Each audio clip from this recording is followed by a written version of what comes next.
Hey friends, I hope y'all are all doing well today. I'm real excited because what I've got in my mind is to take y'all on a trip down memory lane. And of course, you know what that means, a trip to River Bend. I don't think I've ever taken y'all there.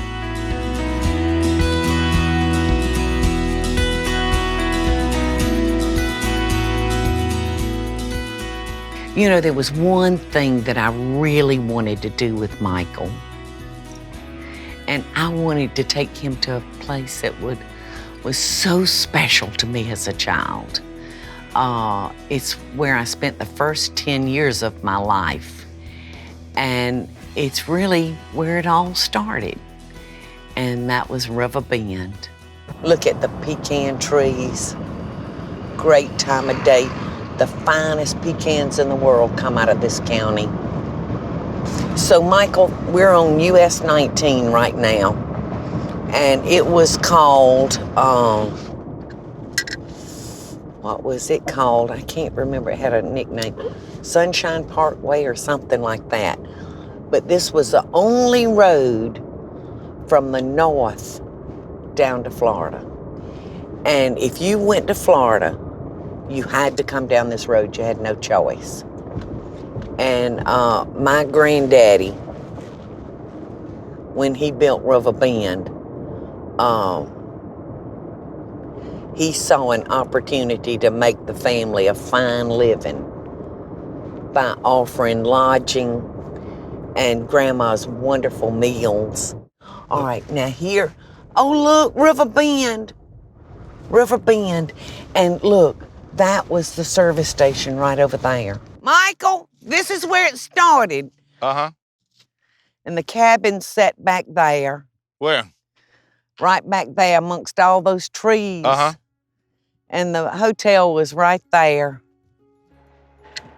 It's breathtaking. I want to go fishing. Just breathtaking. Oh, Granddaddy. Granddaddy would stand out here. Michael, he was a fly fisherman like you wouldn't believe. Watching him fly fish was like watching poetry in motion. Mm-hmm. And of course, Grandma was a fisherman from way back, and so was Mama and Aunt Peggy. But you can see why I wanted to name our house River Bend. Oh, without a doubt. This is just simply gorgeous. Because it's just an incredible spot. And I know that Bobby makes fun of me. But this is truly where it started. My first memory is here. It's gorgeous, isn't it? Mm-hmm.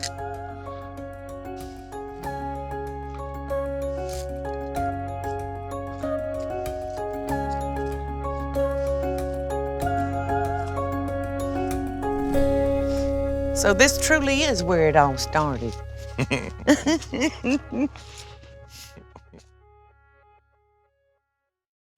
I so hope y'all are enjoying the show.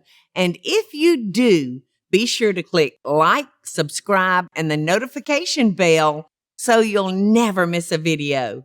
And we'll be right back after the break.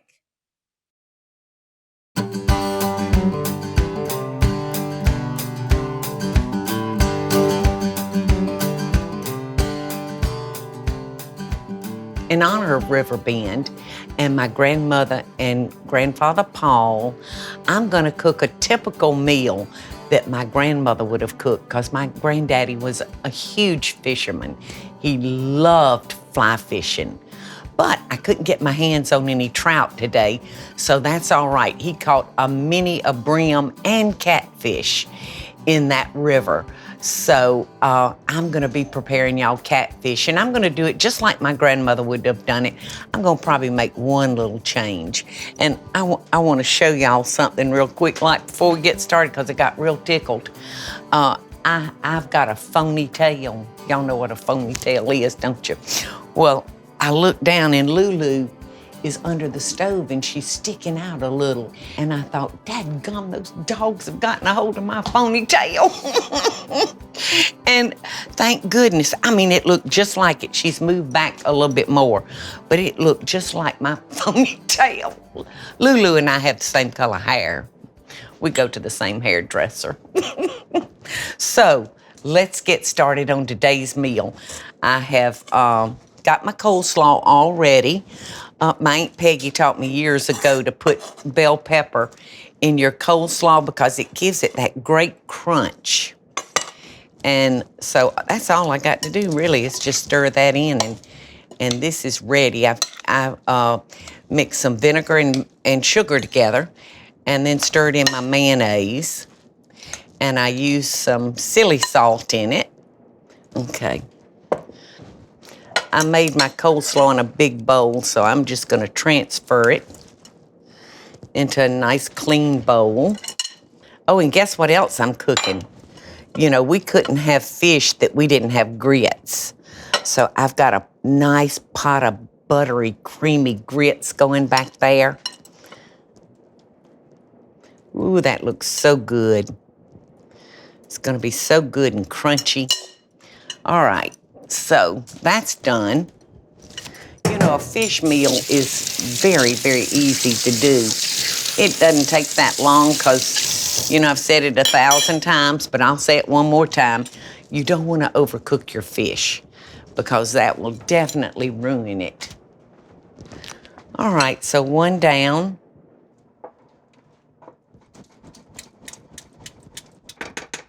Y'all, the grits are looking good. I just added a little bit more water. So while your grits are cooking, you know, you may have to adjust it a little bit, and that's all right. It's fine as long as you got enough salt in it.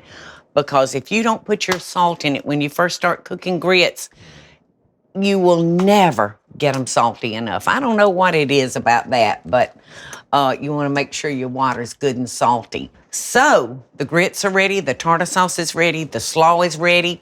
So all I've got to do is make the hush puppies and then fry my catfish fillets, and it's gonna be so good, y'all. So I'm gonna go ahead and season my fish, and you wanna make sure when you're cooking fish that you got it good and salty. Because remember, this came out of fresh water, so it didn't have that salt water to, you know, make it even more salty. So I'm gonna flip these over. This was a big old catfish, y'all. This was a fine looking catfish.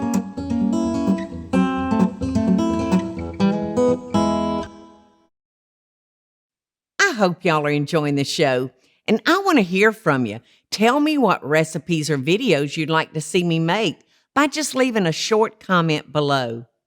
Now, let's get back to the show, y'all.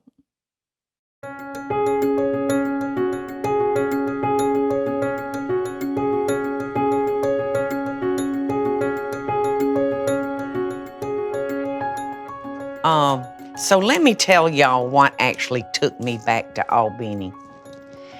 I had a class reunion. I'd be lying if I said I didn't get just a little bit nervous, that I wasn't a little nervous. Because you want people to say, oh gosh, Paula, you look good, time's been good to you. You know, you don't want to pull up and say, whew, what happened to her? Y'all, here we are at our reunion 50 years ago. These were the most important people in the whole entire world. Y'all, this is Judy Holman. She and I were cheerleaders together. That's right. Garland! This is Barbara. Look, she hadn't aged a bit. This is David Campbell. This is Carolyn Crum. Carolyn and I played together as little girls. Our parents were like best friends. We played Jack. We played Jack Stones together, honey. That's it. You look so beautiful. Well, thank you. Thank you. Now, I've got to tell y'all something. This is Patricia Whitman. She was on our cheerleading squad. She was the only one that could do those flips and all that back stuff, that fancy stuff. Us other girls just had to swish our hips and kind of look cute. And look good. And I had such a good time. Y'all, I think I danced until midnight, believe it or not, because I'm not much of a dancer. Even though I've been on Dance with the Stars, I'm not much of a dancer. But I had such a good time. We had the best band in the whole entire world playing for us. Now I'm gonna sprinkle, this is just a little Old Bay. So I'm gonna set that aside, and I'm gonna get started making our hush puppies. Now I like to put a good bit of flour in my hush puppies. Some people won't put but like a tablespoon or two, but I use more than that because, you know, I just prefer flour over meal. Now I'm gonna start by putting 1 cup. In fact, I bought this meal while I was in Albany, y'all. I can't seem to find real good meal over here in Savannah.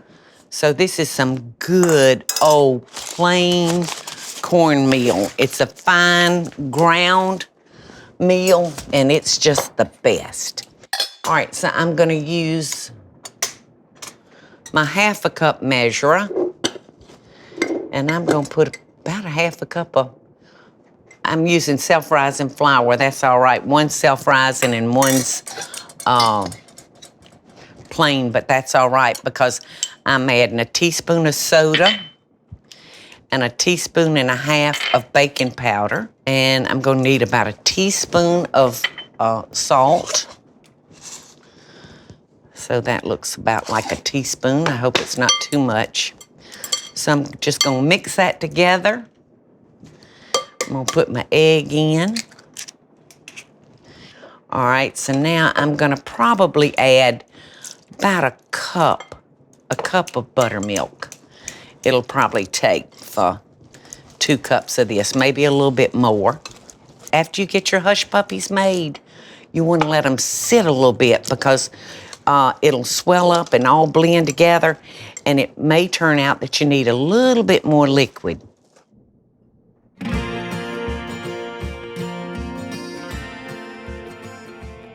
And I like a lot of onion. All right, so I'm gonna switch this to one of my neatest bowls in the world. This is actually a hush puppy bowl, y'all. So you want this pretty thick because you don't want, when you drop your hush puppy batter, you don't want it going every which way. So this is what that extra little bowl is for, y'all. It's for your water, because before I can drop a hush puppy in the pot, you have to dip your spoon in water, and when you drop that hush puppy in, it'll all just slide right out of that spoon.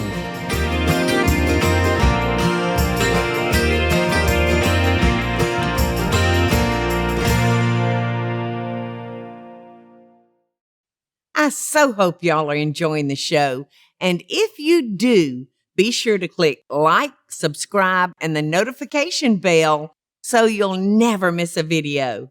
And we'll be right back after the break.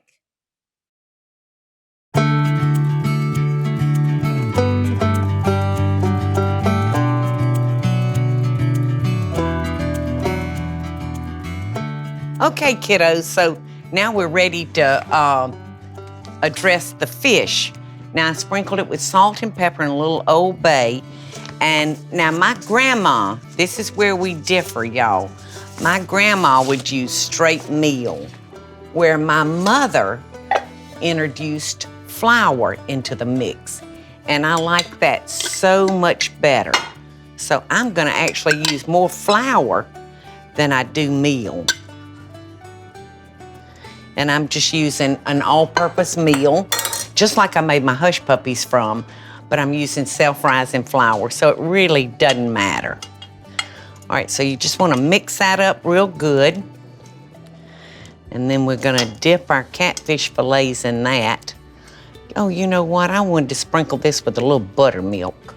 By sprinkling it with a little buttermilk, it'll just help it stick. I think buttermilk kind of makes everything fried a little bit better, don't y'all? All right, so here we go. Into our mixture. and into the frying pan. You know what? I think I'm gonna cut these in two because, like I said, that was a dadgum big catfish. All right, I need to check and see what temperature our grease is at. I like to fry at 350. I really probably should have had a bigger pot. I would feel better if I was cooking this in my Dutch oven, which is, we all have our memories, don't we? Every one of us has memories of when we were a child, you know, and I'm always referring to the safe years, you know, where you feel so safe. And this just brings back all those memories of that wonderful restaurant there at River Bend where my grandmother ran it like clockwork. She was so good at what she did. I can just see my Aunt Trina. She had just white blonde hair, and she was 3 years older than me. And she got me in so much trouble. She'd send me to raid the candy counter. And I can just hear my granddaddy hollering, "That little heifer is eating up all of our profits. Kari, get that little heifer out of here." Kari was my mama. We all have those memories, and I hope that y'all can look back in your memory lane and get as much comfort from your memories as I do from mine. And you know what? I may stick a few hush puppies in around where I got a little room. So I want to show y'all how that, see, that water makes that batter just fall right off. It's the greatest little trick.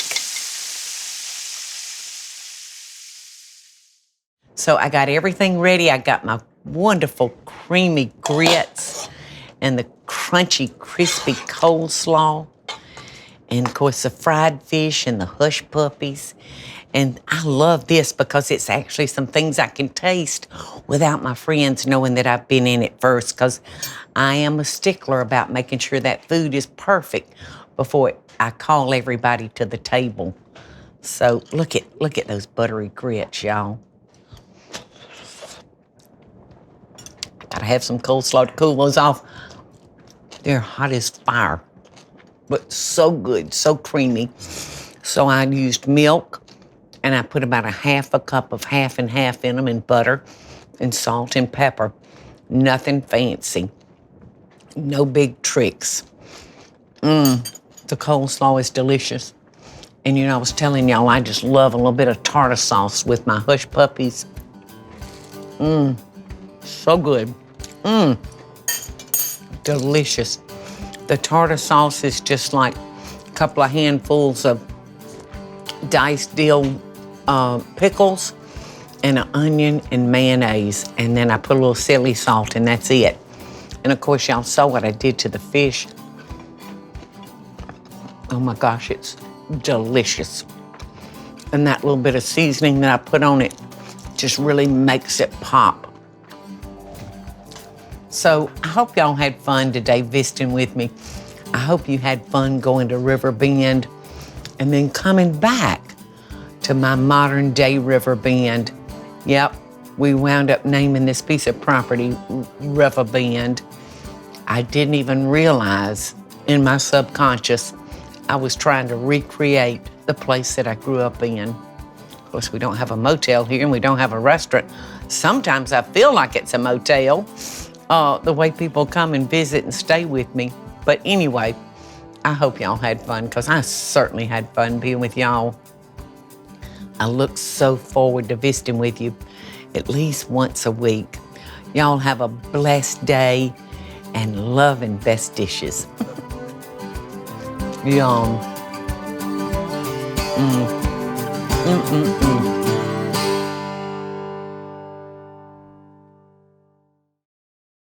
I'll never forget going into the bank. It was 4 teller lines. And you'd go in on a Friday afternoon, and there would be 9 people in one line, and the other 3 lines would be nobody there.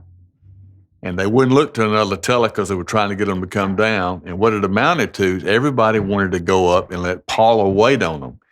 I can remember going in and putting $5 in my passbook savings just to be able to get up close to Paula and say hey and cut up with her a few minutes. What a sweet lady she is, and really interesting. And we're so proud of her success and what all she's done and how she's given back to the community. And in Albany, we claim Paula. We really do, and we think she's a fantastic lady, and we wish her the best. Thank you.